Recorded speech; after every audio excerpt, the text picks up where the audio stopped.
What's up, everybody, and welcome to another episode of the Sports Dép Podcast. My name is Joey Alfieri with my lovely co-host Simon Tsalikis. Simon, what's going on? Joe, what's going on? Not much, man. Living the dream. Well, grinding the winter. I was hoping that the flip to February would mean, plus 10, plus 12. No, are you crazy in your head, man? Yeah, February. Crazy in the head, man. Crazy in your head, I am. It's tough. It's been a tough cold winter, but what are we gonna do? We just keep grinding. I was watching some golf on the weekend. Oh my! To see everybody in t-shirts and shorts, and then sweating it out and wiping off their foreheads is kind of I have to put on a jacket, a toque, and gloves to take out the garbage. It's good times. Is it? Do you have like the garbage, like the blue bit? No, it's not blue. Yeah. I guess it would be green, right? We have three in Laval. We got the brown compost, Which is you don't compost? No way. I probably don't compost enough. I think everybody else in my family probably does a greater effort than I do. Okay, the Tsalikis is compost. Yeah, a little bit. Well, listen, I figured the girls would. Yeah, a lot of the cut the grass in the summer. It gets a little bit long. It takes up a good part of the compost. But Your wife does that, right? There's not Joey. I'll shovel 100 times in a row before I cut the grass. There's nothing. As a child, I used to cut the grass, tears down my face like this. Hated it. Hold on, but your wife doesn't mow the lawn. No, you don't know. I brought this up on TSN 691. Somebody tell me an Italian woman or Greek woman that has ever cut the grass. The text messages went silent. Nobody had one person. I don't know any. Living, not dead, nothing. It's never happened. Okay. I don't know any. I'm related to a lot of Italian people, and I don't know any Italian that's mowed the lawn. Yeah. All right. We've got a busy show lined up. The Canadiens finally did it, Simon. They beat the Buffalo Sabres. Took 3 tries this month, or last month, I should say now, because we are into February. But they finally got it done. And obviously, it's a big win, right? They had a big week. We talked about this week, right, Simon? Last week, we're like, ooh, you're going into this week slumping, and you pulled out a win against Vegas. You pulled out a win against the Colorado Avalanche, and you pulled out a win against the Buffalo Sabres on the weekend. And I guess we could tackle these subjects head to head. I was thinking, I saw somebody. I forget who posted this on X, but they were like thinking about how difficult it would be. I think it was before the game. I think it was HFTV, if I'm not mistaken. They were asking like, oh man, if Montreal and Buffalo went head to head in a playoff series, like that doesn't really sound like a good matchup. As of right now, as of today, I believe it's Detroit-Montreal, with Detroit having home ice advantage in the 2-3. So maybe we get your thoughts on that. Like, what do you think of potential, because it could happen, potential Buffalo-Montreal series? I think the last time this happened, Simon, I remember I was a kid. Like, I think this happened in like 98. Canadiens came back. I think they beat the Penguins. I'm trying to remember. They beat the Penguins with Andy Mogan nets. Okay. I think they beat them in 6 games. It was a big upset. And then they went, I'm going off memory here. They went into Buffalo with peak Dominic Hasek, got swept in 4 in the second round. Yes. It was 98 or 90. I'm pretty sure it was 98. Yes, 97 to 99, something like that. I remember the only guy scoring goals for the Canadiens was Turner Stevenson. I was just going to say Turner Stevenson. Yes, Turner Stevenson had a very good series, yes, but they ran into a brick wall, which his name was Dominic Hasek. I remember, I totally forgot that series until you mentioned it. If you would have asked me a trivia question very quickly, I would have said the last time this team played was in 93. When Patrick Waugh got the better of the Sabres. But you're right. There was that sweep by the hands of the Buffalo Sabres. Yeah. Look, those were good teams too, the Sabres brought out there back in the day, right? They went down their stretch where they were pretty young, and the Finneganoff, the Drury, the Satans, those teams, they were pretty good hockey teams. But it has been a minute, and that minute's been probably like well over a decade where they've been at this level. It's a nice series, Joey. It's, I love the Canadiens' blue line. And just getting a close look at the Sabres blue line, I like that blue line as well. They're just a little bit bigger, a little bit more physical. I don't think they skate like the Canadiens, but still Dahlin and Power and Byron and those guys are pretty special. So that's a nice group. I think both teams, although Dobish has been playing really well the last 2 games, probably a little bit of worrisomeness when it comes to their goaltending, going into a playoff series, but very, very even teams. I'll just say this. If it came down to those 2 teams right now, I just think that offense comes slightly easier to the Habs players than it comes to this. Now, I think that's fair. Yeah, I think the caveat is this.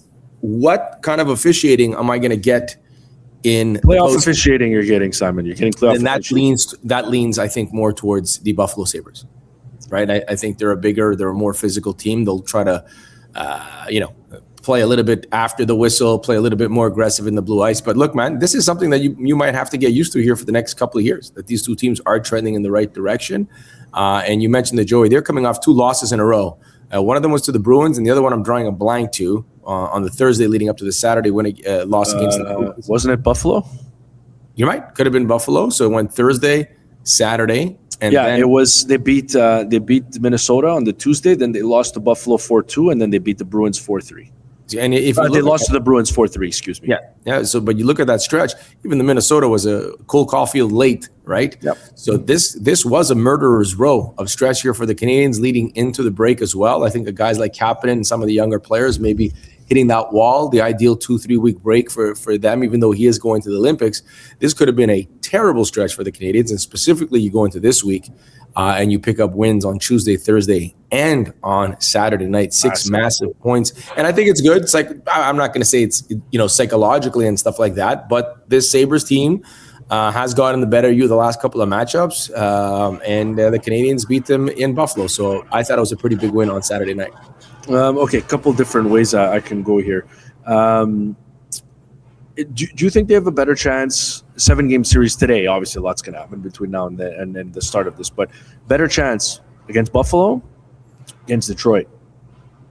I will take my chances with the Sabres goaltending rather than take my chances with the Red Wings. John Gibson, But I also think it's not fair because I'm forecasting here a little bit with nothing to back it up. I do believe that the Detroit Red Wings, one of the more prouder fan bases in hockey, an original 6. Steve Yzerman hasn't made the playoffs in almost a decade, and he's going to feel the heat. I think when it comes to taking major swings at the deadline and perhaps even overpaying, I think the Red Wings will be one of those teams that do that. So I think that Red Wings team is going to look a little bit differently between now and trade deadline. But yeah, still give me the Sabres in that goaltending rather than Gibson and the Red Wings. Yeah, I wonder what the Red Wings approach is going to be because they've got a lot of young players. And I'm with you. I don't know if Steve Yzerman was on the hot seat, but they needed to turn it around, and so far they have. I mean, they're second in the Atlantic. I don't know that anybody predicted that. I'm really curious to see how aggressive they're going to be. Like, if assuming he's willing to go there, would they be in on Panarin? Like, I don't know. Like, are you going to? Yes. You think you're going to give up the farm? You're going to give up the farm? I guess there's a lot of young players there. I think Joey, I think there's also a general manager there. That's got to be I get it. I was there from the first day of his career in Detroit to him hoisting the cup with Fedorov and the rest of them. Mm-hmm. I think if this goes sour, a very quick playoff first round exit. I think so. There'll be some whispers more than ever, right? Like beginning. I don't know. I think you finish second in the Atlantic. You turn it around like the way you have. If you get bounced in the first round, you get bounced ugly. But if you do nothing and you get bounced ugly, then maybe a little bit of whispers. But I think it's a nice opportunity. I think it's a good opportunity for the Canadiens or the Bruins or anybody. The East, get it, Lightning. All the respect to them, man. No Vasilevsky, no Hedman, no point. It doesn't matter. They continue to win. But again, I don't think there's no Colorado squad. There's no team is so much better than everybody else in the Eastern Conference. I do believe it's going to be 1 through 8. Every one of them, right now, who is in the 8th spot, it's going to be Boston and Buffalo are the wild cards. Boston, maybe Buffalo, maybe the Florida Panthers as an 8th seed again. So I think the East is so wide open, and I think that's why some teams may swing for the fences. Yeah, you talked about Detroit being a passionate fan base. I wanted to go there as well. How about Rasmus Dahlin's comments after the game? And you got to love Habs Nation. Watching that game, there was so much red. I could only tell from the lower bowl, obviously, because I wasn't in the building. But, man, like the Canadian, it almost felt like a home game for Montreal. It was crazy. It was like the atmosphere that must have been in that building was wild. And, for a player on the home team to mention it, it has to be irking them. Yeah, and I don't think that's Quebecers making the trip. I think that's I think that's a Eastern. There's a lot in Toronto. A lot of Habs fans in Toronto. Easier probably to get into a Sabres-Habs game than it is, and it's a lot more affordable than getting into a Habs-Leafs game. So I think a lot of that Habs fan base is traveling south from Ontario, and then you get a whole bunch of maybe in and around the Buffalo area, people that grew up as Habs fans or maybe Habs fans, whatever, also trying to get into that building. Joey, every once in a while teams come out. I think the Carolina Panthers have done it, and they block other teams from buying tickets, and they don't want the opposite. I've always been totally for it. If I was an owner, maybe not a regular game, not a regular season game, but in a playoff game, listen. What can I do as an owner to give my team home ice advantage? I can't cheat. I can't kidnap the other team's best player and stuff like that. It's a crime. But I can block people and fill up my arena with Sabres fans. It's something that the Sabres, if they ever play the Canadiens in the playoffs, I think they should do it. And nobody should frown upon it. Assuming you sell out. Assuming you're going to sell out, though. That's they would, but assuming you would sell out. It's a good sports town. That team is going to sell out a playoff game. That team's going to sell out a playoff game. Yeah. Right. So, it was listen, it's one of those fan bases, man. Habs, Steelers, those fan bases are special, man. They travel. Yeah, no, 100%. 100% they do. And I thought it was great. Before we go, I just wanted to, and by the way, in tomorrow's episode, Simon and I will be building the perfect Robert Thomas trade for the Canadiens. We're going to try to build and construct something. It won't be easy, I'll tell you right now, but Simon and I are going to talk it out. That's on tomorrow's show, okay? Today, I should say, I want to just go back and look at a couple of things. Last week, I left the studio, Simon, and I was like, man, did I really say Cole Caufield was going to score 51? Well, there's another 2 on Saturday night. He's on pace for up to 49 now. Just the numbers have been outrageous since being left off the Olympic team. I wonder what Bill Guerin's thinking. But another 2 for Caufield, and then we can transition over to Dobesh because Dobesh has been showing me something here this last week. But for Cole Caufield, I don't know what else there is to say, Simon. But it's just been remarkable that the rate at which he's scoring and the amount of goals that he scored that have been big goals. I know we keep talking about it over and over again. I had the stat. I favored it via Sportsnet. I had it. Just give me a second. Bear with me. Because it's just ridiculous. Cole Caufield, 22 of his 31 goals this season. At the time, the Canadiens are either trailing or tied by 1 this season. So 22, because now he's at 32 now. Really matters. Because this was before the second goal, so he's at 32 now, correct? But 22 of 31 of his 31 first goals are either trailing by 1 or tied. Which, just absolutely ridiculous. It seems like everyone matters. And even, Joey, he put on that spectacle last Saturday night against the Bruins by scoring the goals from those beautiful spots, specifically on the power play. And then he just switches it up a little bit. The first goal he scored, the redirect, great heads-up play by Dobson. They were on the same page. But again, he's got a 6'2", 210-pound, I think it was Byron on his back. And just the ability to get his stick on the puck, the perfect redirect, getting it on target, and getting it by for the goal. They're just, just when you think he's we've seen all the bags of tricks there, scoring with his back to the basket. That was pretty impressive. Yeah. And then what did you have him at, 46? Do you want to change your number? I did the post-game show at TSN on Saturday, and I said it's 50. Yeah, but on our show. Yeah, but on our show, you didn't say 50. Yeah, less. Yeah, because I didn't see all these goals continue to coming. I thought at some point here, there's going to be a moment where he goes goalless for a game or two. But you look at that power play, it can go 0 for 4, but it's going to be dangerous 4 times. Yeah. They're getting their scoring chances. He's getting his looks. Maybe when games start to matter a little bit more, we'll see him out there a little bit longer with Lane Hudson and Nick Suzuki on the power play if you're getting nothing out of that second unit. He's going to get his looks on the power play, and I think that's the big thing. 50 is a very big number. He has to continue on this incredible pace. It's hard to do, but 47, 48, 49, my goodness, those are massive numbers. Those are fun.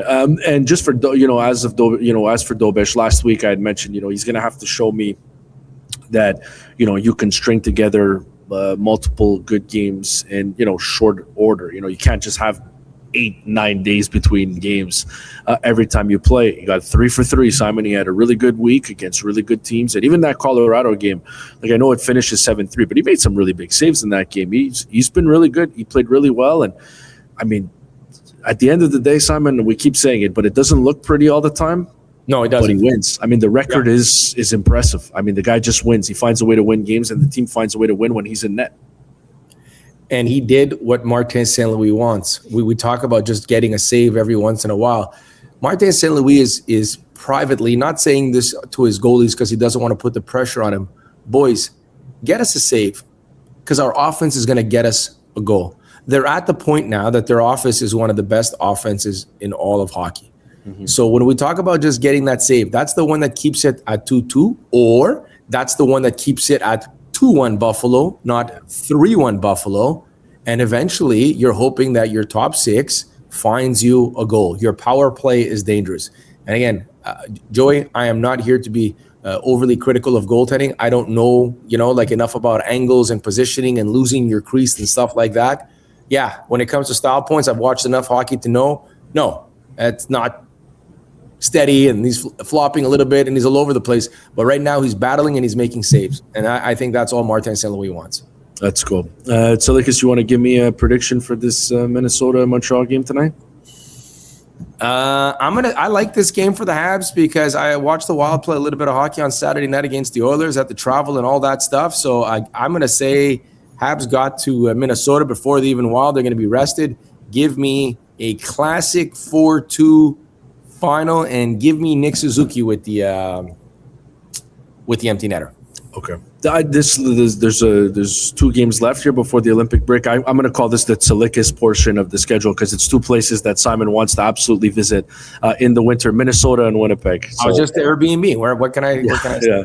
I think this one's going to be tough. I feel like Montreal beat Minnesota now, but I feel like historically it's always been a tough matchup. I feel like the Canadiens get shellacked a lot in Minnesota. I remember a PK Subban hat trick. I feel in Minnesota many years ago. Uh-huh. But I think it's going to be a little bit tougher. And that's not taking anything away from the Canadiens, but I'm going to go 4-1. I think Canes lose 4-1. Mikko Koivu still play for the Wild? I don't think so. Marian Gaborik, Mikko Koivu, I don't think they're there anymore. Andrew Brunette, also another guy. Andrew Brunette, I think he's still involved in hockey or something like that. He might be behind the bench somewhere. Yep. But all right, we're looking forward to this game tonight. Simon, always a pleasure. We'll be back tomorrow. And like I said, we're going to try to build the perfect Robert Thomas trade. It's going to be tough, but I think you and I can do it. Yes, sir. All right, be good. This has been the Sports Dép Podcast. Don't forget, you can find us on YouTube. You can find us wherever you get your podcasts, namely Apple Podcast and Spotify. And we'll be back with another episode of the Sports Dép Podcast tomorrow. Have a great rest of your day, everyone.